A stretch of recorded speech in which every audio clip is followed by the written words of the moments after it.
Haliburton double team. Shot clock at 4. Nembhard's got to put it up. Step back. His three-pointer. Nembhard knocks the three down. Timeout Knicks. Anthony attacks. Hibbert denies him at the rim. Block number 5 for the Pacers center. Wow, what a play. Miller for 3, and he got it. Reggie Miller with a clutch tray, and it's 105-102. And a steal. Miller retreats to the three-point line and hits again. Tie game. Reggie Miller made a 3, stole the ball, raced behind the three-point line, and hit again. Look, I know people are like, aren't you worried about going back to New York City and calling a game? No. I've owned this city. I've owned this building. So why would I be worried about walking on out there? Harper to get it in. Throws it to Ewing. Ewing surrounded. 2 seconds to shoot. He drives. He shoots. He missed. He missed. He missed. We ring the bell, baby. Ding dong. The witch is dead. And the Pacers have won it 97-95. And we're going to Disney World. I'm stunned. Welcome back to the Pacers Fever Show. I thought I was jumping on this podcast tonight to go over a just not a fun loss for the Pacers. I mean, I had the graphics ready. I had my rundown ready. So if you're over on the YouTube channel, you can see my rundown. I was typing in Knicks lead 1-0 in the series. I was trying to figure out what to say about these Pacers other than the fact that they just got beat. I mean, the Knicks were a better team for a majority of this game. And I cannot believe what's happened. You just keep doing this, Pacers. I don't know if my heart can handle this. I don't know if anybody can believe what's going on. I'm still kind of speechless. I was, my parents called after the game and we're just sitting there in awe and just, you can't say anything but like, what the hell just happened? So welcome back to the Pacer Fever Show. The Pacers are up 1-0 in the Eastern Conference Finals in a game that was probably more improbable than the games they have won in the last 40 some odd seconds, trailing by 7. We added another win to that stat, by the way. It's like 4 and 1,600 and something. And 3 of those wins are Pacers when a team trails. In the history of time,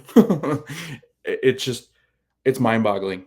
And there's so much to get into in this game because it had so many parts to it. And to be honest with you, the Pacers showed up in that first quarter, at least offensively, and then the rest of the game, the Knicks controlled most of the way. And then Jalen Brunson gets into foul trouble. You would think the Pacers would go on good runs then, but there was an 11-1 run with Jalen Brunson out of the game. There was a 16-0 run with Jalen Brunson out of the game. And somehow these Pacers, once again, have come back from they were pretty much being chomped up and getting ready to be digested into the stomach of death. I mean, this isn't anymore the escape from the jaws of death. This is more of like the jaws of death have chewed us up, gotten us pretty much down to their digestive system, and then spit us up. That's what it feels like. Probably what it feels like to watch this as a Knicks fan. But man, and sorry for the unhinged things that I might say at 11:34 after the Pacers. My friend Jordan just sent this to me. NBA teams were 0-970 in the playoffs over the last 27 years when trailing by 14 plus points with under 2:50 left in regulation. Tonight, the Pacers won. Aaron Nesmith, everybody's now aware of who Aaron Nesmith is. And he had gotten some attention last season for the defense that he played on Jalen Brunson. But tonight and over the last half of the season, Aaron Nesmith has been our second best player. And if you don't watch the Pacers, you're like, who is this guy? Like, where did he come from? Because we've talked about playoff Nembhard. We've talked about Tyrese Haliburton and his clutchness, and we'll talk about that again tonight because he hit another one. He did another thing. You talk about Miles Turner, who's hit some pretty big threes, some dagger threes. Pascal Siakam is our all-star. And most people are like, who in the world is Aaron Nesmith? Well, the world just figured it out. 30 points for Aaron Nesmith. 20 of those points came in the fourth quarter.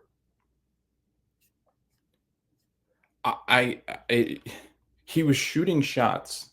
He hit 5 straight threes in the fourth quarter. He was shooting shots coming off picks, and he just letting them fly. And the first couple were just those threes that you get in a game where you're pretty much out of it. They were down by 12, 14, whatever it was, 14. I just said the stat. So, he's just shooting threes, trying to get them back into it, claw back into it, maybe make it a 6 or 8 point game and make it a little bit interesting. But he just kept going. I mean, look at this. At 7 minutes. Well, let's go to, at 7 minutes, 7 minutes and 24 seconds. OG Anunoby hits a 2-point shot. The Knicks go up 16 with 7:24 left in the fourth quarter. At that point, the Pacers just weren't doing anything. Ben Shepherd checked in for the first time. It felt like Rick was just trying to search for answers. Miles Turner comes out in the next dead ball. Thomas Bryant enters the game. I felt more of like Rick was like, all right, well, we're just going to see what works to try to, eliminate some of the Knicks' offensive rebounds. Maybe we can fight back and claw back and at least make it interesting.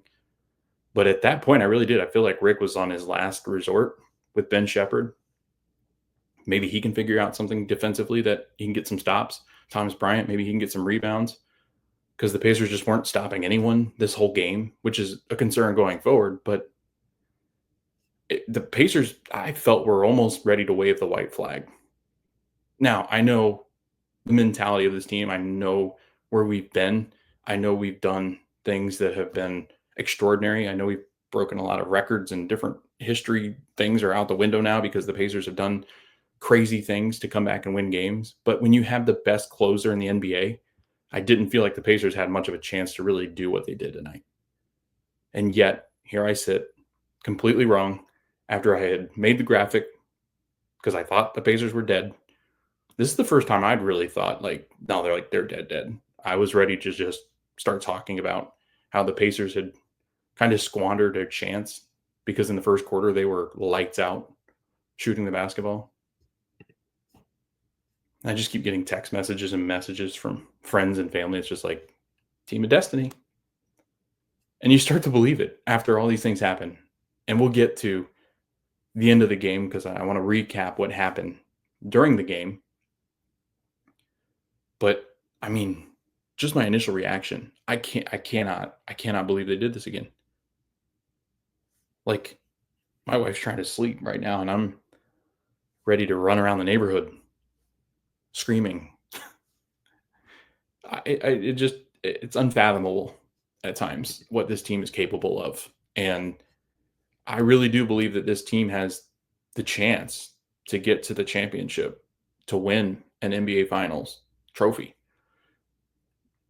They just have this desire, this will, this collective spirit, this, cohesiveness that I don't think I've seen since that Spurs team that had Manu and Tony in them, Bruce Bowen. I don't know if I've ever seen a team so confident in one another. And Aaron Nesmith said it in his postgame that it doesn't matter who it is, Miles, Tyrese, Pascal, Andrew, Obi, TJ, doesn't matter. We're going to get it done. We're going to win games. We're never gone. We're never dead. And I believe him now. Like, no lead is safe at this point, the way that the Pacers are playing. Like, no lead. Like, the Knicks thought they did some special things against Boston, winning 2 straight games after trailing 20 away at TD Garden. Well, the Pacers just went into Madison Square Garden with the probability of like 0.01% chance to win that game under the 3-minute mark. Storm all the way back, force the overtime, almost won in regulation.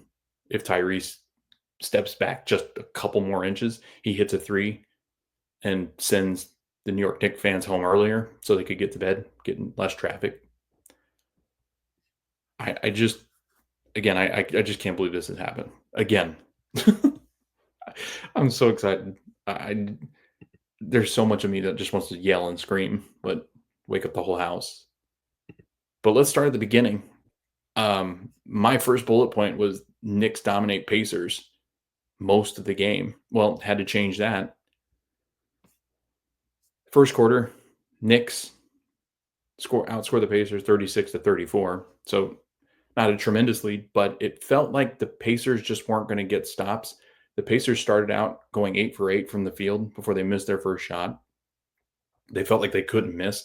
It felt like game 7 all over again from last year when the Pacers went in and just dominated the Knicks. I think they shot their highest ever in their history in a playoff game. I think it was like 68 or 70%, something like that, from the field in game 7 last year. They come out this year and the Knicks fans are probably feeling all sorts of deja vu. Finally, the Knicks settle in. They get Brunson involved, doing cat things that he usually does against these Pacers. And they start to steady the ship. And I felt good that we were able to hit shots in the Garden, because that can be tough, especially if you've had a week off. We come out explosive on the offensive end. We weren't really creating shots how we really like to. We weren't really playing our pace just yet in the first. It wasn't really until the bench unit comes in that I felt like the pace picked up. But the Pacers were playing more of a half-court game, and they were playing more to the pace, I think, of the Knicks. And with the Knicks hitting shots, you weren't able to really get out and run too much. So the Knicks and the Pacers, I mean, at one point, I think they were shooting 90 and 87% to get collectively. It was crazy, like the start of this game, how efficient both teams were. But again, second quarter comes around, the Knicks started to get control of this game. And at the end of the half, Knicks lead 69-62, 7-point lead. Karl Anthony Towns is having his way with the defense. Jalen Brunson is getting anything that he wants. They're getting good production from the other three that are needed to, they need to rely on heavily in this series to propel them past the Pacers.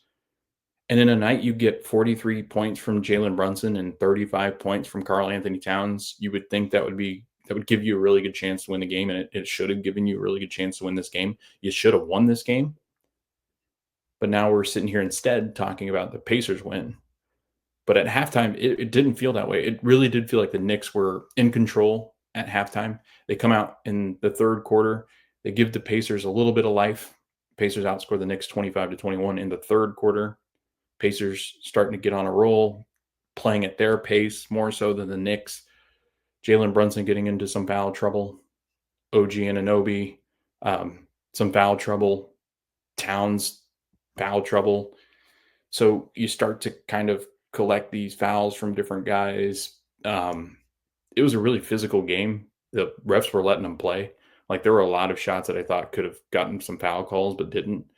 But the refs just let it go. And to be honest with you, like, Zach Zarra, like, heavily leans towards a Nick whistle when he's been the ref or the crew chief for this crew against the Pacers against the Knicks. He's always leaned more Knicks. And the Pacers don't really have a good record with him as the crew chief, but they let him play. Like, I will say there has been some borderline physicality issues with some of the series that I've seen. And, I think they've started to tighten the whistle up a little bit, but this game I felt like was fairly even as far as the refs and the whistle. So I didn't feel like there was a true advantage for anybody. I mean, Jalen Brunson is going to get fouls. That's just what he does. He and Shea, no matter what, they're going to get to the line. That's what they do. They're very good at that. And we complain as much as we want about them being foul merchants, but I mean, they're good at it. And if you're good at it, why stop, right? So, in the first half, I felt like the Pacers didn't really have much control of the game. I felt like the Knicks were getting what they wanted. The Pacers weren't playing defense at all. The Knicks not much better, but at least a little bit better on some of these possessions. And then when Brunson goes out in the second quarter, when he goes out in the third quarter, leading into the fourth quarter, like, it was a disaster for the Pacers. Like, the Pacers got crushed in the non-Brunson minutes. The Pacers really had no business winning this game, I don't think. it felt like the Knicks were just going to take this comfortably, and we were going to get ready for game 2 and make some adjustments. And I thought, the only thing the Pacers really didn't do very well was defend. I thought defensively they just weren't very good. Offensively, I thought they were fine. And then they were more than fine in the fourth quarter and OT. So, I think the offense is just fine. It's a high-powered offense. It's a very good offense. They will score, but they couldn't get rebounds in a timely manner in the first half, giving a lot of second chances to Mitchell Robinson, or even just rebounds that didn't turn into second chance points. A lot of those balls were tipped out of bounds because Mitchell Robinson got a hand on it and the Pacers had to try to deflect it away from him so he didn't get another offensive rebound in a good scoring position. So the Pacers just knock it out of bounds. But Mitchell Robinson and Josh Hart were a problem, just like we thought they would be on the offensive boards. Mitchell Robinson really changed this game, I thought. When he came in, he really started to steady that defense, and they started to get some stops. He got some rebounds, and then when they weren't scoring, he was getting offensive rebounds. So I thought he played extremely well. I mean, he's definitely a problem. I wish the Pacers had somebody like that. But yeah, in the first half, I didn't feel great. I thought that the Pacers were going to lose it in the first half, just based off of what I was seeing. I mean, Pacers weren't stopping anybody. Towns just seemed to be on one of his heaters. He wasn't really missing three-pointers. He was getting great looks. Brunson was getting to the line. He was also getting to the basket really easily against Nembhard and Nesmith. I mean, they even threw Mathurin at him sometimes. I think Pascal guarded him a few times. Shepard guarded him. TJ McConnell. They threw everybody at him at some point. But I did. Went in the second half, went, all right, down 7, not feeling great. It's at the Garden. They're feeling really good about themselves. Pacers just don't feel like they're going to be able to make, the stops they need to. It's just going to be a back and forth, and Pacers are going to lose this by 8-10. Like, it just felt like that kind of game. But in the fourth quarter, things change. I thought, the Knicks did really well to close this game out for 7.5 minutes, 8.5 minutes. The Knicks did everything they could to shut the door. Brunson on the sideline because he got into foul trouble with the 5th foul. Pacers don't take advantage of it. A lot of missed opportunities. They start pulling Turner and they pull Nembhard a couple times, and they're like, you know what? I think we try to claw back in this with Ben Shepherd and Thomas Bryant. That's what it felt like. And then all of a sudden, the script flipped. And the Pacers, on Aaron Nesmith's otherworldly shooting performance, hit 5 threes in a row. They hit a 6th three with Tyrese Haliburton. It just, again, let's just go through that fourth quarter when Nesmith starts to do what he did. 4:45 left in the game. Aaron Nesmith makes a 27-foot three-point jumper, 113-101 Knicks lead. The next three-pointer from Aaron Nesmith is at the 3:14 mark, 116-105. Pacers still trail by 11. 2:04 mark. So, I mean, that's a good chunk of time. It's 1 minute and 10 seconds off the clock before he hits his third three-pointer. It's 119-111. And then you could start to feel at that point the Knicks faithful start to get a little restless, because as much as you want to ignore the Tyrese Haliburton comebacks between the Bucks and then against the Cavs, I think in the Knicks' mind, and if you're a fan of the game or have watched the Pacers at all in the postseason or even paid attention to highlights of the Pacers, you knew that they had those 2 games. And then there were games throughout the regular season, they did this as well, where they were down 7 or 8 points leading into the last minute and came back and won. So I think in their minds, some of them knew, but you could just tell the energy was starting to get a little shaky when he hit that third three-pointer with 2:04 left. Then you have to go all the way down to the 120 mark before the next team scores again, and that's Pascal Siakam makes a free throw, and then he misses the second free throw. So then it's 119-112. It's 120 left. I'm like, all right, 7 points. That's, they've got the best closer in the game. And that's what made this comeback so improbable to me, is Jalen Brunson is back in at this point, and he's in foul trouble, but that doesn't stop him from doing what he's doing on the offensive end. So the Pacers were trying to find that matchup to get OG and Brunson in actions because they were in foul trouble, or even Towns because he was getting close to being fouled out too. He had 4. So you had them trying to hunt Brunson to try to get him out of the game, completely out of the game, even though that might have helped the Knicks because they were better without Brunson, which was wild. But Pascal misses that free throw. I was like, all right, well, that's done. And then Brunson hits a layup to make it 121-112. So they're down 9 with 58 seconds left. And then with 51 seconds, Aaron Nesmith hits number 4 from the three-point line. 121-115. Starts to get a little uneasy again in the Garden. Karl Anthony Towns comes down, hits a nice 6-foot shot, and takes it back to 123-115. Down 8. 41 seconds left. And here comes that stat again, where teams, I think, are 4 for 1,600 and something. It was 3. Only 3 teams have ever come back in the history of the NBA playoffs. Or it might just be I got to find the stat. Hold on. It's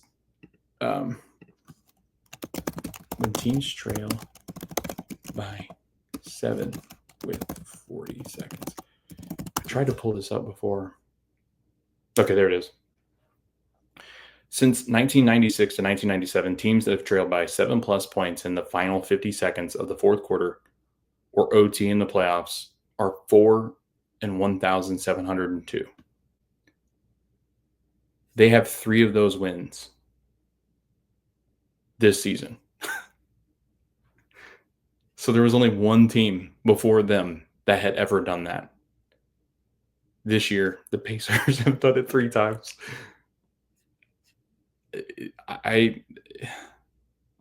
But back to it. Aaron Nesmith makes the 5th 3-pointer to cut it to a 5-point deficit, 123-118. Knicks call a timeout. And that's when you could really feel the Garden become quiet. Like, very nervous. Knicks call a timeout. Jalen Brunson, bad pass. Pascal Siakam steals it. Nesmith makes another 3. Pacers now lead 121, are now down 123-121. They trail by 2. Knicks call a timeout. This is when they were going to inbound the basketball, and Josh Hart's foot slips, and the Pacers almost steal it. But Josh Hart ends up getting it, and then he gets it over to Towns. Towns gets fouled with 14 seconds left. Karl Anthony Towns makes free throw number 1, goes to 124-121, and then he misses the second free throw.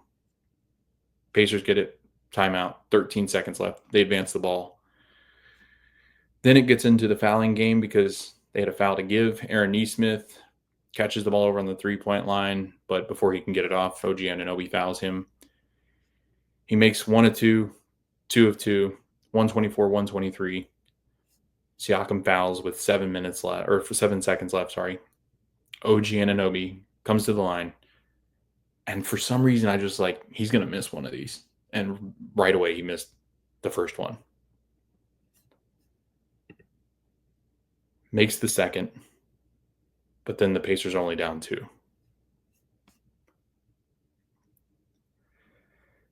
And then Pacers go down. Tyrese Haliburton, ball gets bounced around a couple times. Haliburton has it. He's kind of in that same space he was in when he got that rebound in Cleveland after Miles Turner had tipped it. He's kind of around the elbow, and he realizes that he has a chance to step back and hit the 3 to win. So he goes sprinting back towards the 3-point line again, and he turns real quick and shoots it as quickly as he can, because I think it was Mitchell Robinson that came in to close on him. He gets it up over Mitch. It clanks off the back of the rim and goes 6 feet off the back of the rim in the air. Like it goes way up in the air. But like it was one of those ones that hit the back of the rim and went straight up. And I was like, that's got a chance to go in because it didn't clank and go forward at all. It clunked. It went boom right in the back and just went straight up. And I was like, that could go in. And sure enough, it dropped right in, like through the net, not even hitting the rest of the rim. People in the Garden thought it was a 3. I mean, it looked like a 3 initially. Like it looked like he had done it again. Pacers storm the court. They're grabbing him. He turns, gives the Reggie choke to the crowd, and we knew it was coming at some point in this series. But he turns to the crowd and gives them the choke sign because we believed he'd won it. Like it looked like he had won the game.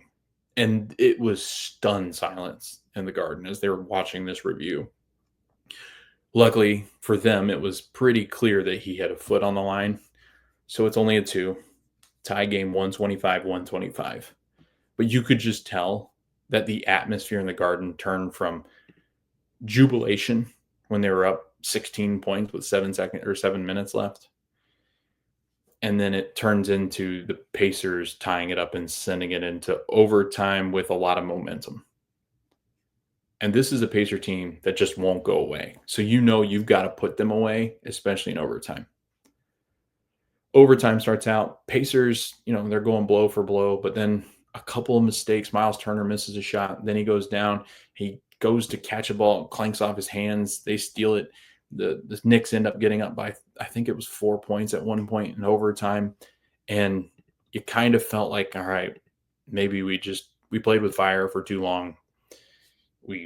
A miraculous comeback, but I think we're going to fall short. It started to feel a little bit like that again, but then once again, the Pacers, cardiac Pacers doing their thing.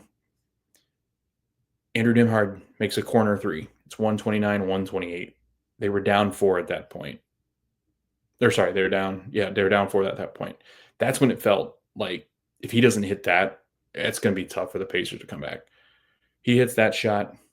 Then Brunson goes down. He turns the ball over. Aaron Nesmith steals it. Nembhard makes a driving layup to make it 130-129. That was a great Tyrese Haliburton pass, I believe, was the one that he hits a cutting Nembhard with.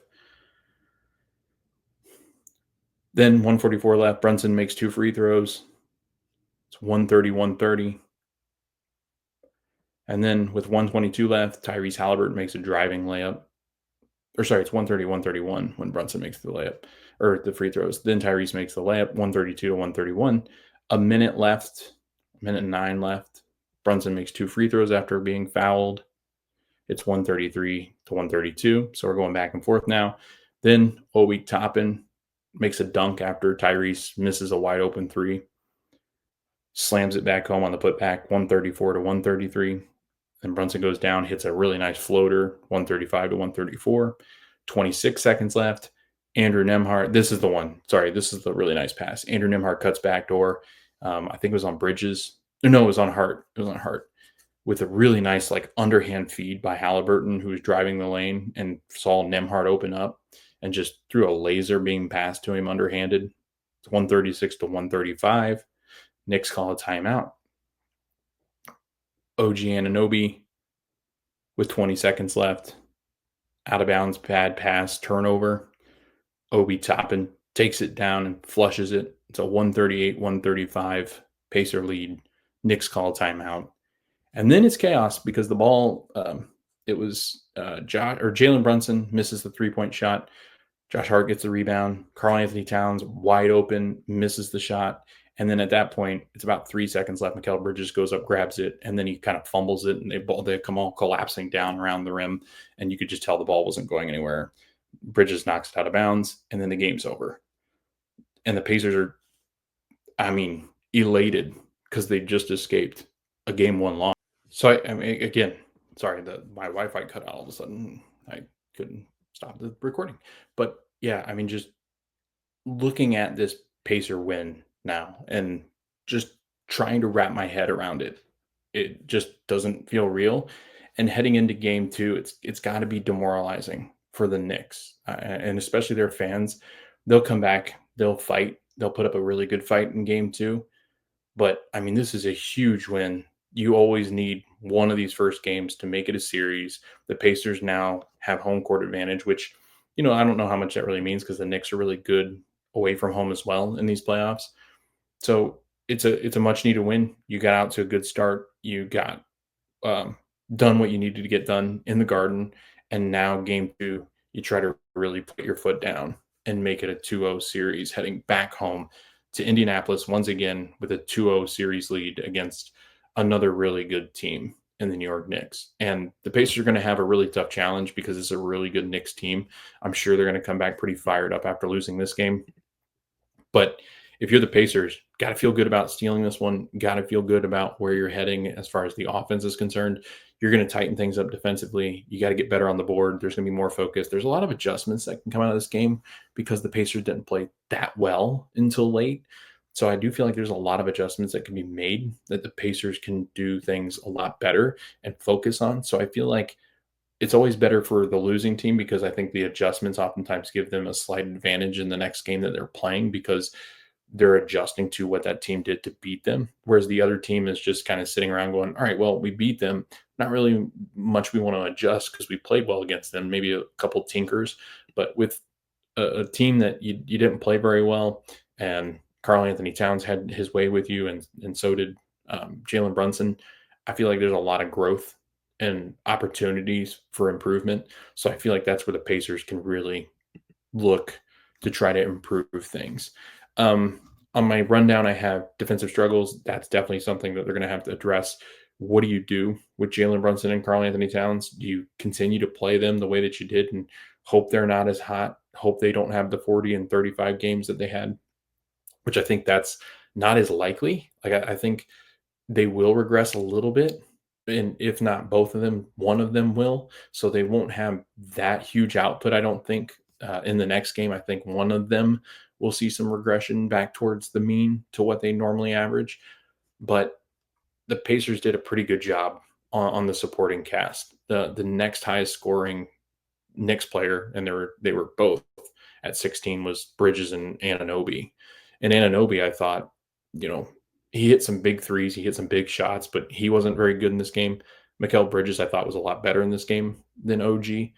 But Mikal just didn't, OG's going to be relied more upon to hit those big shots. And then when Brunson went out in the fourth quarter, he was big. Like he stepped up in a really big way and led them to that 16-0 run that they went on. That I thought was a huge difference in this game leading up until that last fourth quarter where the Pacers just went absolutely out of their mind nuclear from 3 and ended up coming back. Well, Aaron Nesmith did. But yeah, I feel like there's a lot of adjustments need to be made defensively. The bench, it's got to be better. I mean, Obi Toppin struggled, I thought, in the first half to really get involved. Thomas Bryant really isn't going to add much offensively. TJ McConnell, I thought, was okay.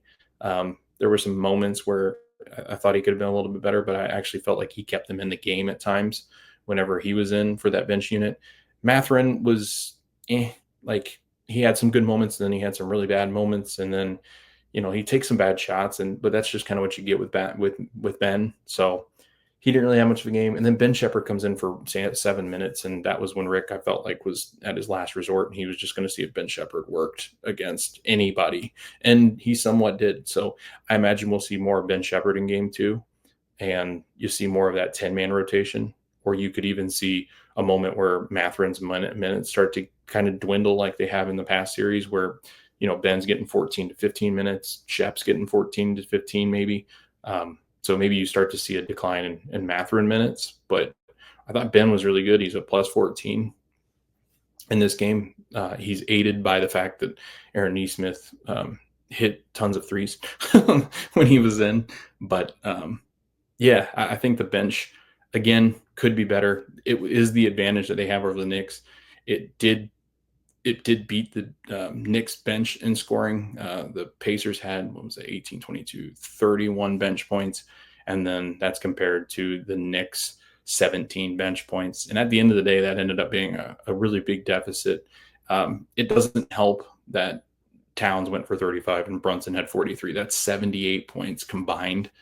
That just can't happen. Like, you really got to knock down one of those.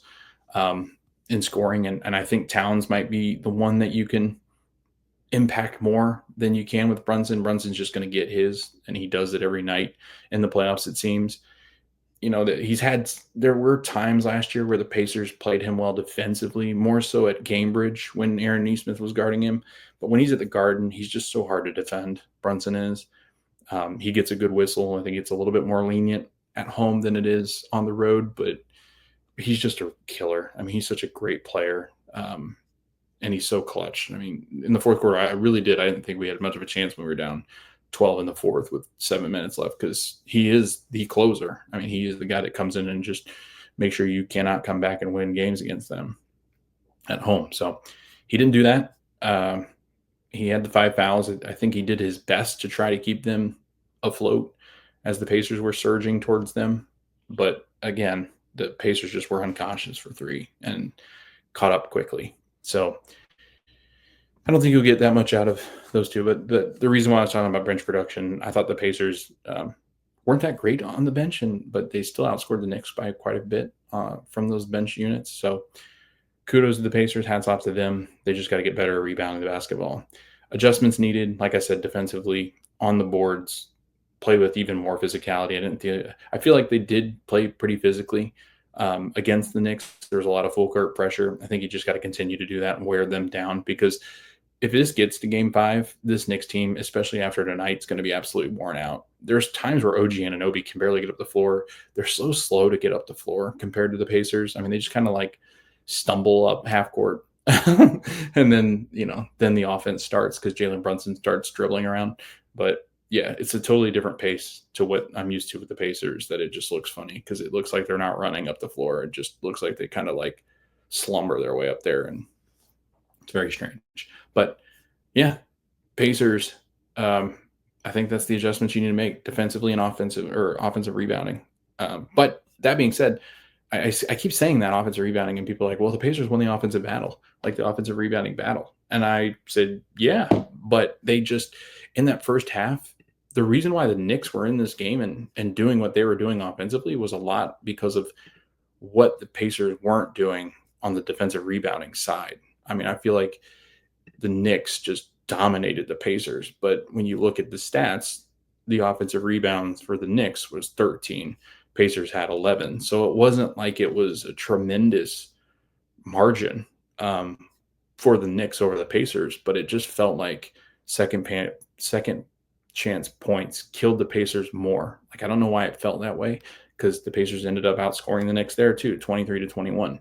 They were much better rebounding the basketball on the offensive rebounding side of it in the second half, and that's what kept the Pacers alive in a lot of this game. So I don't know. I think the Pacers pace, and it worked out well there. The points in the paint, obviously the Knicks had that advantage because of Brunson, but when you look at the stats, I mean, a lot of it favors the Pacers. Like, they were out rebounded by 7.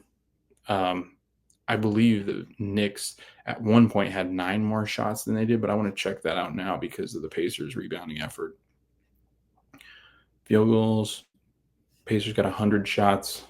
Yeah, they outshot the Knicks. I'm telling you, that second half was a tale of two different halves. Like, that fourth quarter, the Pacers started to get offensive rebounds, and that's what got them back into that game. I mean, they started to play like the Knicks played in that second quarter, in that into that first. Like, Knicks really started to impose their will on the Pacers at times, and especially when Brunson wasn't out there. It was a very strange game. Like, this was a very odd game. It was a good game. It wasn't a great game. And I think both teams struggled tremendously defensively. And we'll talk about that because we'll preview game 2 in this episode as well. But yeah, I just felt like the Pacers didn't play that well. And yet you look at their stats and there's things that indicate that a lot of them did play well. I mean, Nesmith played really well. Turner shot 6 of 11, which was good. It's not great, but it's good. Nembhard was 60% from the field. He had 15. Turner had 14. Siakam had 17. Siakam, played really well in that fourth quarter too before Aaron started going crazy. Nesmith had 30 and Haliburton had 31. Ty was really good in this game, like the whole way through. I mean, he came to play. He likes playing in the Garden. You can just tell. You can tell by the way he talks to the fans, by what he does with the choke sign. Like, you can just tell Tyrese lives for those kind of moments.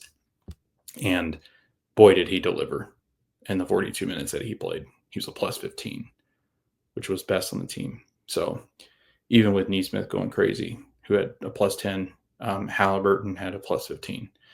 Tyrese is just the engine that makes his team go. He was 31 points, 11 assists. He had a steal, played good defensively once again, only had 2 turnovers, which is crazy because of how many minutes he played and how involved he was in the offense tonight, driving to the basket, looking for his shot early. This is exactly the kind of Tyrese Haliburton we need to advance to the next round in the NBA Finals. It's a team. It's what the team needs to win a finals. Like, you need Tyrese Haliburton to play at a level like this. I'm not saying he's going to score 30 points. He doesn't typically score 30. He'll score 20 something. That's a good Tyrese night. But it's when he's getting active in the offense, causing breakdowns in the defense, getting other guys open, and all the starters finish with double digits, plus DJ McConnell. So that's 6 guys in double digits. I just felt like Tyrese was the engine once again, and you're not in this game without him. So he was tremendous once again tonight. He's had an excellent postseason, and he's actually been a lot better on the road than he has at home, which, you get better role player performances at home. So I think that's kind of why his numbers aren't as crazy good as they are on the road. Whereas on the road, he's just carrying this team. And without that big shot at the end, without his play at the end of that game, Aaron Nesmith isn't firing all those threes and drilling them. So again, just a maestro of this offense. Aaron Nesmith has become such a star level player. I believe he's knocking on the door of, like, he is that good shooting the basketball. If they start to involve him in the offense, I really do believe he can become a really good number 2 option for this Pacer team. He's got the physicality. He's got the brains. He's really good in the mid-range. He's really good at crashing towards the rim, finishing at the rim, hitting his shots, hitting his free throws. Like, this guy is, a special talent, I think. And I think people are going to start to realize that, because I feel like this is kind of his breakout. I thought Nembhard had that breakout last season in the postseason when Ty went down, but this is Aaron Nesmith's time, and he's been an excellent player since the start of the second half of this season. And he's fresh because he's had that ankle injury. He did scare me tonight. He banged knees with Brunson. I thought he really did something bad to his knee, but seems to be all right. Just some bruises and some pain that he's going through, but he it didn't really affect his shot any. So looking forward to game 2. What do the Pacers need to win game 2? Well, they got to come out and expect New York's desperation, which the Pacers haven't really handled too well in this postseason. Teams that have come out desperate have tend to play well against the Pacers. You think back to that game 3 where Cleveland really took advantage of the Pacers just thinking that they could cruise into a 3-0 lead after they head home with a 2-0 lead. But the Cavs had other plans and played extremely well and ran the Pacers right off their floor. You think about the Bucks series as well. Game 3, same kind of thing. Pacers thought they had the advantage going in there, up 2-0. Bucks get game 3 and cause the Pacers some stress, because if they lose game 4, it becomes a series. But yeah, the Pacers have to be ready for the Knicks' desperation and some anger after this game. And I'm going to not let you do what you did against us this time. They're going to be better defensively, more intensity. I will say one thing, though, because of their depth, because there's only, this game went late into the night because of October, overtime, not October. You can tell it's past midnight as I'm recording this. I'm losing some steam here.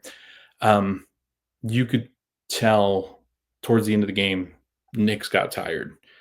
And I think the reason the Pacers can come back and do what they did is because the Knicks were tired. Like, guys missing free throws that are good free throw shooters. That's a sign that your legs are tired. And the Knicks were worn out by the end of this game. They played 9 guys, 8 guys in this game. 8 guys. And Campaign only played 10 minutes. So technically 7, especially towards the end of the game, they were on a 7-man rotation. Cam didn't really play at all. So they were burnt. Look at these minutes: 46 minutes for Bridges, 42 for Anunoby, 39 for Towns, 38 for Brunson, 44 for Hart. Brunson would have had more, and Towns probably would have had more, and even Anunoby if they hadn't gotten into foul trouble. So I don't know. The Knicks will be worn out by the start of game 2. The Pacers, again, looking at their minutes, they're not too bad for an overtime game. I mean, Pascal and Tyrese played over 40, Nesmith at 39, but Turner 31, Nembhard 35. That's typical.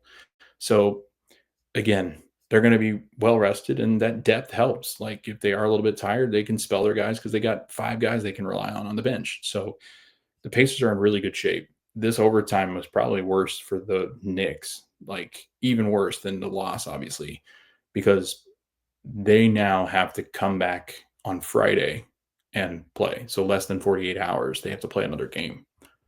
High intensity. Pacers are going to be more physical. Pacers, I think, are going to be more laser focused. And Indiana, this is where I need the next step, right? We always talk about the next step of growth.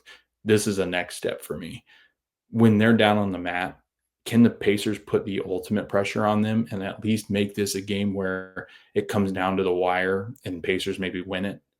Can they put the Knicks up against a 2-0 deficit heading back to Indianapolis? Could you imagine Eastern Conference Finals, they're heading back home with a 2-0 advantage? That would be huge.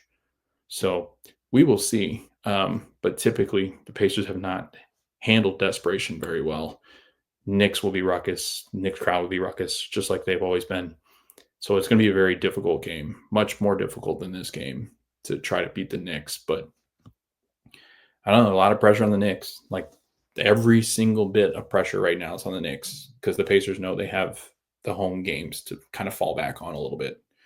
And while the Knicks are good on the road, that Gainbridge Fieldhouse crowd is very difficult to win against. So game 2, match that intensity and that desperation. I think defensively, you got to figure out who do you try to eliminate more of. I honestly do think that the answer is Karl-Anthony Towns. You try to limit him a little bit more, throw some different. There was a point where Nesmith and Pascal were guarding Towns, and it seemed like he had a little bit more trouble with them. And they've talked about this where it's just not a good matchup for Miles. Like he's just not, because he wants to stand on the perimeter and shoot, and he's really good at driving the basketball. He actually is pretty decent with his handle, and he causes a lot of problems for Miles. He's not as quick as Towns. Like Towns moves very well side to side, and he makes some really tough shots. I mean, he made some fading shots. Like, dang, he's good. He's very good offensively. Defensively, he's a disaster. So that's why you run at him and Brunson. But there's just tonight you saw just a clash of styles. Pacers wanting to play really fast, Knicks wanting to play the half-court game, Knicks wanting to defend with Towns dropping and drop coverage, which you can't do against Tyrese Haliburton because he'll just eat you alive. And then Miles, that's what he did in the first. I mean, Miles had, I think, 11-point first quarter and then only scored 3 points the rest of the way. Miles was electric early. And then, I think they figured out how to kind of negate that. But I'd continue to go back to that in game 2, is if Towns is going to guard Miles and Brunson's going to try to guard Tyrese at times, or even, Bridges had the assignment most of the night. That's what I was trying to say. Bridges had the assignment most of the night. You just attack that and put Towns in a really tough position. Does he come out on Miles? Does he stay towards the rim like he has been? Miles hits a couple shots. He pulls Towns out, and then Towns can't guard the perimeter. Towns can't stay up with these guards. So Tyrese is blowing by him.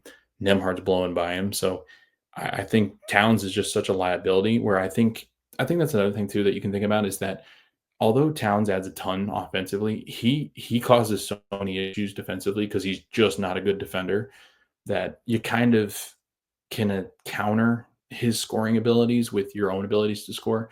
I do think that the way that the Pacers score and shoot the basketball, like I could see the Pacers averaging 120 some points a game in this series, because the Knicks just, I don't think, have much of an answer defensively. OG Anunoby he looks slower and slower by each game, and I think the depth really will crush Anunoby. Josh Hart starts to get a little bit worn out. He's not really that good of a shooter.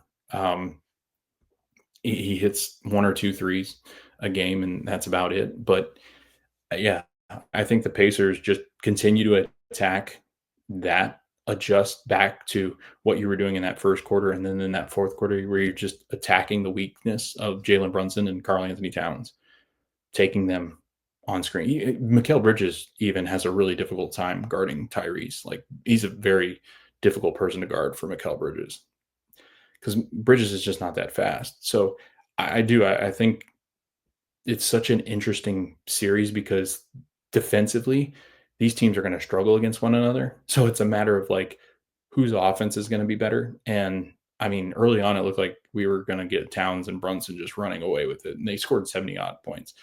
And it might be, that might be a really tough thing for the Pacers to try to deal with in a 7-game series. But I just think that with the way the Knicks play, the Pacers play, and the blender that the Pacers can put you in with their depth, I just think that, yes, this will probably be a long series. I'm guessing more 6 games or 7. But by the end of it, the Pacers will just have worn the Knicks out, that their shooting legs go from underneath them, because that's what happens when you get tired, your shooting percentages drop. It's just how it goes. So I'm still confident in my Pacers in 6, especially now. I was not feeling too confident. I was like, oh man, this might be a 7-game series if they lose this game 1. And it had serious momentum, the Knicks, going into game 2. Now the Pacers have all the momentum, and now the pressure's on for the Knicks. So that's what happens in game 1. If you can win game 1, you put a ton of pressure on the home team because they've got to win game 2. It is a must win for the Knicks, I believe, in game 2, because I don't think you can afford to go to Indianapolis down 2-0. I just don't think it'll go well for the Knicks. I think the Pacers at least get 1 at home, to where you'd be coming back to the Garden with a 3-1 deficit. And that's difficult to come back from, as we've seen. So, yeah, just a really good performance by the Pacers tonight. In game 2, I think you just got to do pretty much the same thing you were doing offensively, and then really buckle down defensively. Continue to execute against the guys that are the outside guys. I don't know if Mikal Bridges and OG Anunoby have that good of a game again in them, at least the both of them. So I think the Pacers can do a lot of things defensively to try to eliminate their effectiveness. So I think we'll see what happens, what adjustments are made, but defensive is the only one that I can really think of besides, cleaning up the offensive glass some. But I thought the Pacers had a nice advantage in the second half once they started to get their own boards. So when that's happening, Mitchell Robinson becomes less effective because what he's doing, the Pacers are also doing. So it's, it kind of flattens that advantage, which is good for the Pacers. So yeah, great win, unbelievable win. Like, I cannot state that enough. I cannot believe that this team has done what they've done once again and have proven to people that they are a serious title contender. They will never go away. They are a tough team to beat. And I mean, the mental fortitude to come back and constantly win these games and not be afraid of the moments in places that they should be is just incredible. It says a lot about the character of this team, of the coaching staff. I mean, the way that this roster has been put together has been just a lot of fun to watch. And I've really enjoyed this season so far, and it's only getting started. I mean, we literally are just over halfway if we make it to the NBA Finals of the playoffs, which is crazy to think that we've gone through the Bucks and Cavs in 5, and those feel way off in the distance long ago. So I'm excited that Pacers basketball is back, and what a win for game 1. Pacers come back from the brink at the death. The Pacers are able to steal game 1 in the Madison Square Garden, in Madison Square Garden, I guess it's the Madison Square Garden to some Knicks fans, but unbelievable. Tyrese Haliburton, a great performance. I don't think you can call him overrated very much longer. And I think you now have seen Aaron Nesmith arrive on the scene. And I think the league is getting ready to understand just how good Aaron Nesmith is and just how much people have passed on Aaron Nesmith. So a lot riding for the Pacers. My game 2 prediction, I am going to say that the Knicks get game 2. I just feel like this is headed for a 6-game series. Knicks got to win at some point. And I'm thinking that they probably have a better chance in game 2, coming off a really horrendous loss in front of their home crowd. They're going to be very angry. I feel like this is going to be a pretty big Knicks win, like a 10-point Knicks win, because they're just going to feel like their backs are up against the wall, the pressure's on, and Jalen Brunson typically delivers in these kinds of situations. So I got the Knicks winning it in game 2, going 1-1, heading back to Indianapolis, and then we'll do a preview show after the game 2 recap as well. I'm going to combine these episodes because there's only a day in between. So these episodes might be a little longer. This one's not too much longer just because tonight, really, there wasn't much to really talk about as far as the Pacers doing well until the end of the game. So it's a little bit shorter of a recap for me. And plus, it's late and I'm stunned still. I cannot believe they won this game. They had no right, but they did it. They're up 1-0, Eastern Conference Finals. Heading into Friday, they play Friday night, game 2 at Madison Square Garden. That's May 23rd at 8 p.m. Eastern Time on TNT. Thank you if you've listened to this episode. We really appreciate all the support so far. Leave a comment, like, subscribe if you're over on YouTube. If you're looking for it in podcast audio form, we're on Apple Podcasts, Spotify. Help give us a 5-star rating. Helps people find us. You can comment, leave your reviews there, and just tell us how we're doing. What do you think of this Pacers win? Leave that in the comments below. What do you think about game 2? What are some keys to winning a game 2, or at least being competitive against these Knicks on that game in that game on Friday? But thanks for listening along. I had a lot of fun tonight. This was one of the best moments of my Pacer fandom, so I will remember this one for a very long time. Hope you do too. And with that, have a good night. We will see you again Friday night after the Pacers play game 2 against these evil New York Knicks.